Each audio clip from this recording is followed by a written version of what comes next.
This program is brought to you by Grand Valley State University.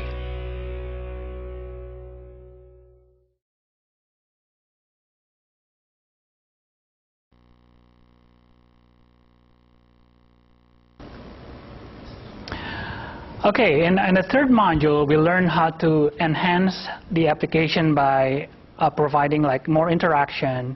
So we have like a text box and we have a button. When you press the button, your name will show up like hello somebody, hello Hans. So now in the next module, what we're going to do is to make further enhancements. So instead of just displaying the name, what I'm going to do now is we're going to get public tweets from Twitter. So then we will search tweets containing some keywords that you type in the text field. So to give you an idea how the application looks like, let me run the application first. So now this is the new layout. Basically, I'm replacing the button here with an image button.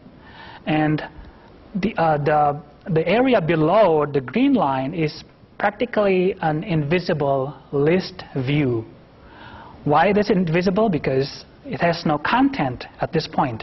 So later we will populate the list view with tweets that we get from the net. And the hint is now Twitter search, so the keyword that you want to search. And when you click the button, when you type something, click the button. Let's say you want to search for GVSU, right? There's a simple search. I'm going to click this button. So then behind the scene, what the application is doing is practically it will contact Twitter.com. It will search for public tweets containing the keyword GVSU. And now briefly you saw the message that we had before. We intentionally kept the short message there, so you can see how we make changes from the previous version to the new version. So now the list view is not blank anymore because the list view is populated with tweets. And I believe we have like maybe 100 tweets. I don't remember the exact default numbers here. But as you can see now, we can scroll up and down. And this is like a rudimentary version of the final application. We're going to make further enhancement in the next module. But as you can see from here, this is like a live data that you can download from Twitter.com. So now the question is, how do we do that in our application? There are some guidelines that you may want to follow when you are designing an application to download data from the network.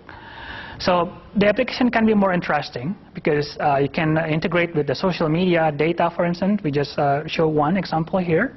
Okay, and another example is if your device is location aware, it has like a GPS receiver. It is possible to include, like, let's say you're visiting a new place, like out of town, and you want to go to a movie, and you want to get like a recommendation from your friends.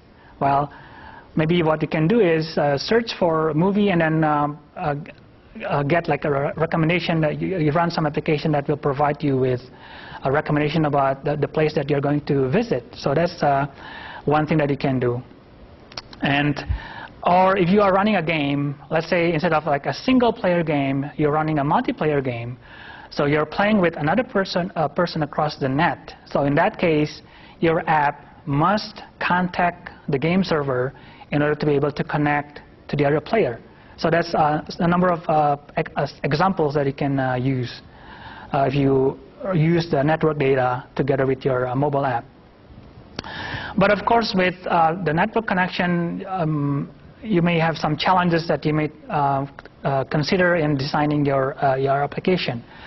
There are always a delay, like the speed of the network. Network can be slow, or the network may not be available. So you want to consider how you design your app. And the more you download data from the net, the more your battery will drain. So then your battery lifetime will be shorter, of course. And another concern is with privacy, right? Just before this presentation this morning, we talked about a case where I think like a there's a Chinese developer, Android developer, who developed like a wallpaper application, but actually behind the scene, the wallpaper application is uploading your personal data to a server somewhere. So that's like a security or privacy concern. And also when you are in the area which is not covered by your home network, so you may have to pay like a roaming charge on your data connection. So that are some challenges that you want to consider in designing your app. So how do we handle these challenges? First of all, let's take a look at the latency, the network latency. So we know that there's going to be some delay in downloading your data. And in the meantime, you want to make your UI, your application, responsive to any user action, because the user may be bored, maybe he or she is impatient to wait for the data to complete loading. So maybe he wants to cancel the next step. So you want to be able to make your UI responsive whether when the network is slow, for instance. So how do we do that? And in Android, what we need to do is we need to run a background task, a background thread to download the app. So we want to separate the UI thread from the data loading thread. By separating the two threads, then you will keep the UI thread responsive to the user action, but at the same time, in background, your data can be downloaded from the net.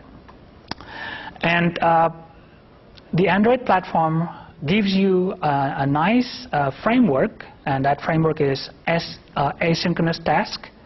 And we will take a look in more detail how we create an asynchronous task. And the same idea with the onCreate, on option selected. So the async task class provides you with hook functions that you can include for special processing in your application. And how to deal with intermittent network service? Well, what you want to do is maybe you can cache some of your data, so then whenever the network is not available, you cannot download fresh data from the network.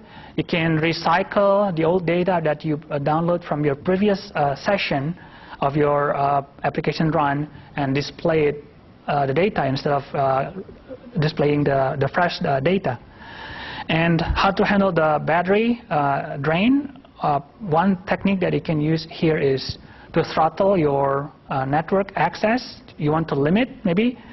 You want to keep maybe a certain number of access in a second or in 1 minute. So that's how you can save your battery power on your phone. So we are going to make more enhancement to the application that we have so far. And you've seen the application run, and basically the application has a search key, and we want to handle the search key in the UI thread. And in the background, you want to get the data, you want to download the tweets from the Twitter server, and we want to render the tweets that we get from the Twitter server in our list view. So the overall framework is given in my next diagram here. So this is our view, and the view will make a request, the URL request, to the Twitter server. And in the background, the Twitter data will be downloaded. Okay? And it will be downloaded to an array. We're going to talk more about the structure of the array.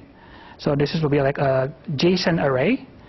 And once the data is loaded into an internal data structure here, then we can start populating the list view. Well, in order to connect your data structure to your list view, you need an adapter. So an adapter is basically like a middleman between your data and your view. And the line that I put in here is to separate the UI thread, so that the upper left corner is the UI thread, and the bottom right corner is the background thread. Why do we want to do that? So then we separate the downloading of Twitter data in a background thread.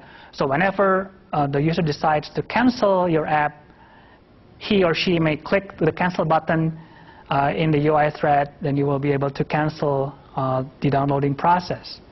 So that's the overall structure of the application that we're going to build here. And in order to make this work smoothly, we need to add a number of new classes. So the first one is Twitter helper. So what is Twitter helper? Basically, Twitter helper is the encapsulation of the URL request. So we're going to build like a URL client request, and in order to run the URL downloading in background, we need to create a background task. And in order to run the background task, we need a second helper class, Twitter task. And the Twitter task in background will copy the data, will download the data, and then the data will be saved into a JSON array. Why we use a JSON array? Because the format of data that we got from the Twitter is a JSON format. And once the data is stored in an internal JSON array, then we will start populating the list view with the data here. And in order to do that, we need a third class, JSON adapter. So in the next Eclipse project here, you will see 4 or 3 new classes. So let's look at the Eclipse project.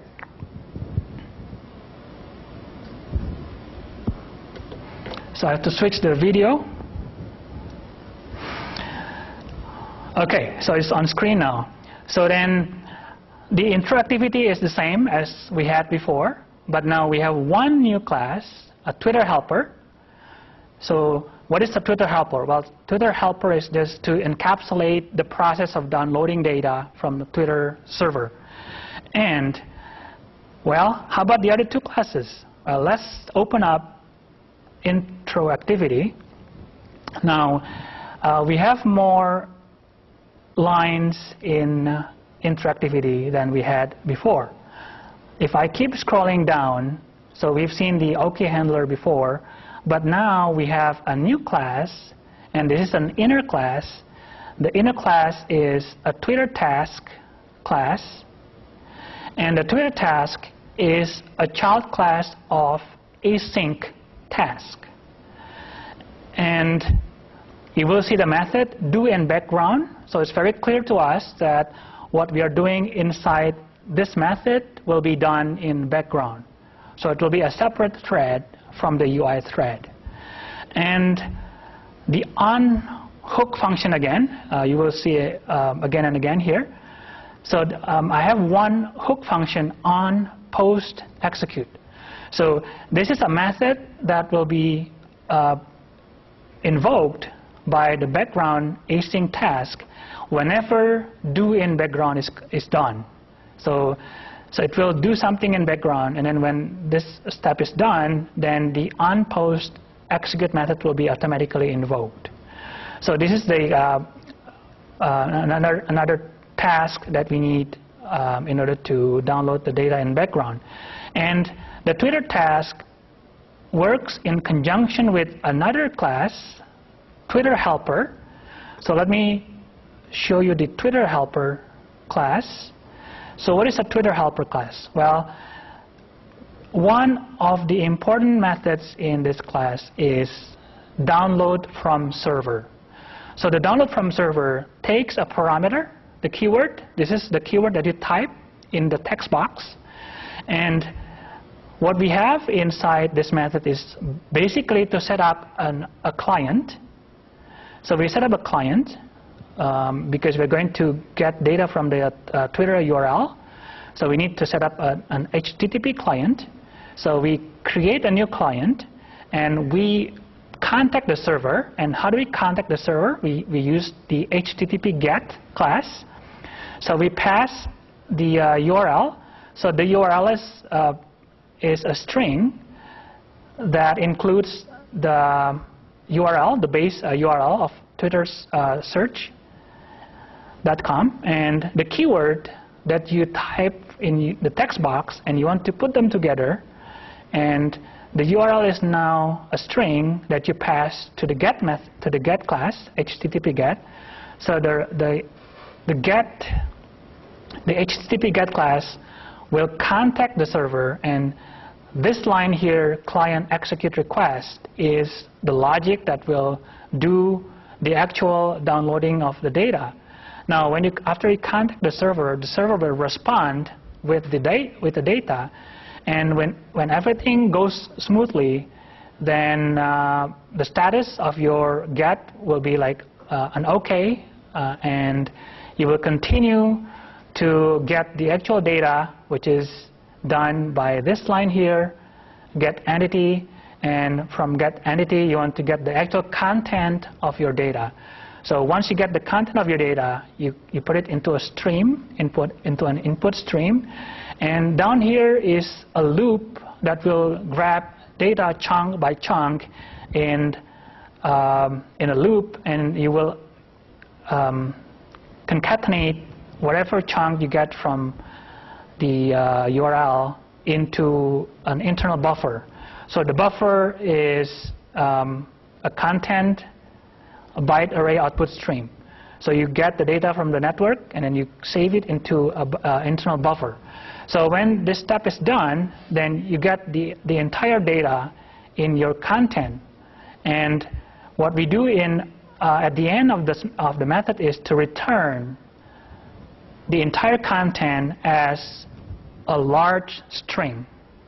And this will be the JSON string that we grab from the Twitter server. So that's what we have inside the download from server method. So the method takes a parameter, which is the keyword. And how do we use this class in our async task? Remember, we want to do it in background. And there is one line here that I highlight. So this is the line that will invoke the download from server method, and it will do the downloading in background. So it will be done in a background thread. So once the do in background method is completed, then the async task will continue with the post execute method. Well, what we need to do here is we need to store the long string that we get from the network into a JSON array. And these are the lines that we need in order to put the data into a JSON array. So once we have the data into a JSON array, and we have a variable called JResult here. So this will be like a reference to the JSON array. And we don't want to stop there, because now at this point we want to populate the list view through an adapter. So we need another class here to interface between our JSON array and the list view, and this will be like a base adapter. And what we do here is we create a new child class. We call it JSON adapter that extends the base adapter. So what are the methods that we need in here? We need to define the get count, because the list view must know how many lines of data we have inside the array. So this is a very simple method. You just return the length of your array if the result is not empty. So if the result is empty, then of course you will return 0. And another method that we need to declare here is the get view. So at this point, I'm not going to go into detail about the get item and get item ID. These two are required as part of extending the base adapter class. But the more interesting method here is the get view method, because later in the next module we will see how to make further enhancement by adding more logic into the get view method. So what this method will do for you is the method will be invoked by the list view system to populate each item in the view. So if you have like 10 items that needs to be populated, then this method will be invoked at least 10 times. And how do we know which row in the list view needs to be populated? We can tell by the actual value in position here. And what we have to do inside this method is to return a view that will be used to populate the list view. If you remember what we have in our application, each item in the list view is just a text. So this is a long text, like I don't know how many lines of text we have here, but each line here is a text. So that's what we have to return. So what we have to return from our get view is a text view object. So what you see here is a local variable, TV, and the TV local variable must be instantiated with the correct text view object. Well, what is the if statement here? The if statement will make your get view more efficient. Why? Because the list view framework will recycle a text view. If you scroll up and down, let's say you have like 100 items in your list, but the screen can show only like, let's say, 8 items. So we don't have to create 100 items. The list view will just create 8 items, just enough to populate the screen. And whenever you scroll up and down, and these 8 list view items will be recycled. So that's what make the application faster.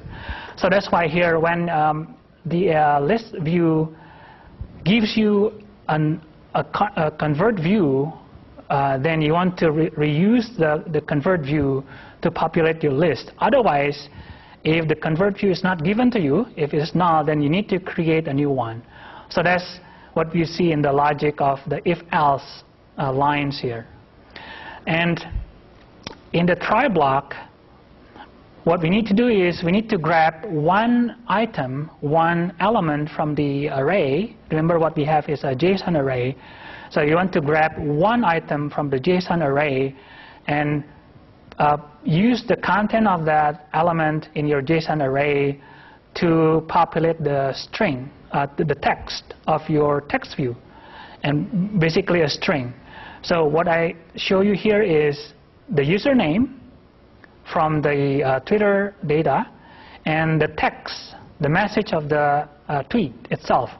So the two components from the array will be used to populate your text view, and we put them together into one long string.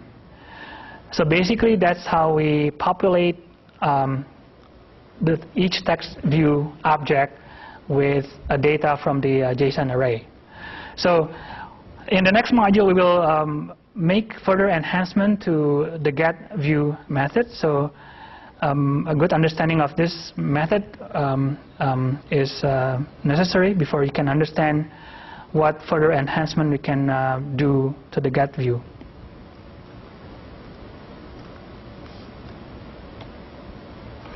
So I did the demo.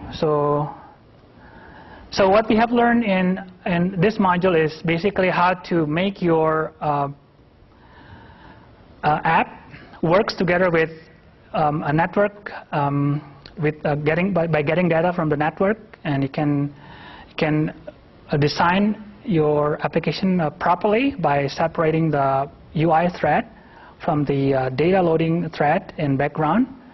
And we showed you how to use a public Twitter API to get public tweets and display them in your app. So in next module, you will see how to improve your app and add more feature. The preceding program is copyrighted by Grand Valley State University. Visit us at gbsu.edu.